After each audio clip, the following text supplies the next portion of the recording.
In this insightful discussion, veteran investor and Berkshire Hathaway Vice Chairman Charlie Munger shares his perspective on the ever-evolving political climate surrounding Taiwan and its potential implications for the semiconductor industry.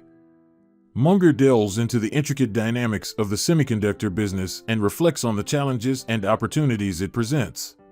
How should we think about the political climate around Taiwan and the long-term impact on the semiconductor industry? Specifically, do you see the CHIPS and the CHIPS and Science Act favorably? Well, the semiconductor industry is a very peculiar industry. In the semiconductor industry, you have to take all the money you've made, and with each new generation of chips, you throw in all the money you previously made. So it's compulsory reinvestment of everything if you want to stay in the game. Naturally, I hate a business like that. At Berkshire, we like a whole lot of surplus money to come in that we can do something else with.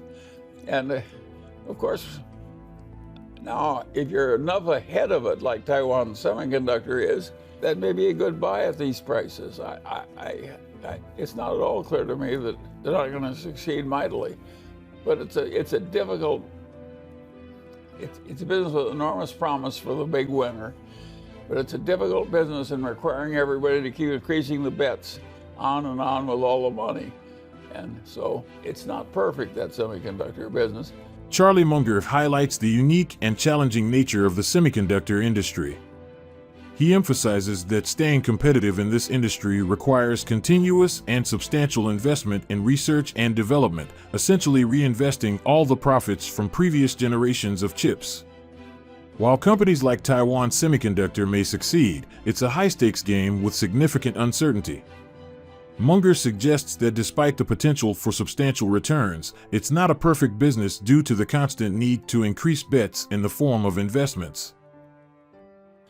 But remember when Intel owned the world? Intel was once the Taiwan semiconductor business of the world. Yeah.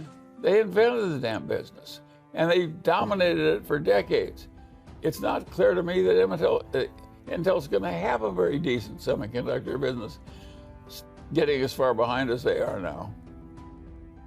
My answer is it's not so damn foolproof as it looked.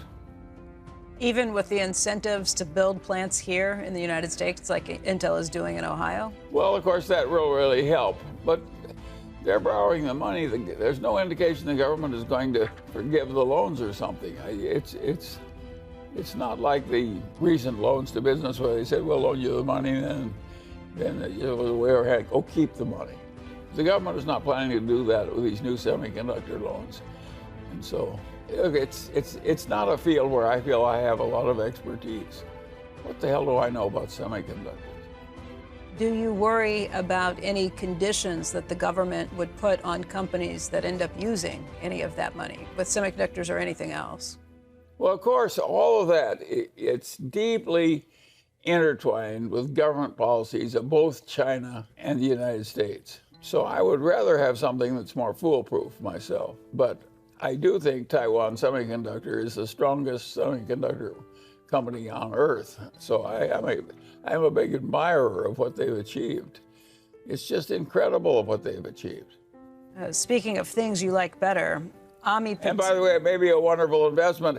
The fact that I don't like it because I'm an old man and I don't like learning new tricks, that doesn't mean it isn't right for some younger person that understands it better than I do. As Munger candidly assesses the complexities of the semiconductor industry, he emphasizes the remarkable achievements of Taiwan Semiconductor, even as he admits his personal reservations. While government policies and conditions remain integral, Munger's admiration for Taiwan Semiconductor's strength in the field serves as a testament to the ongoing transformation of the global semiconductor landscape.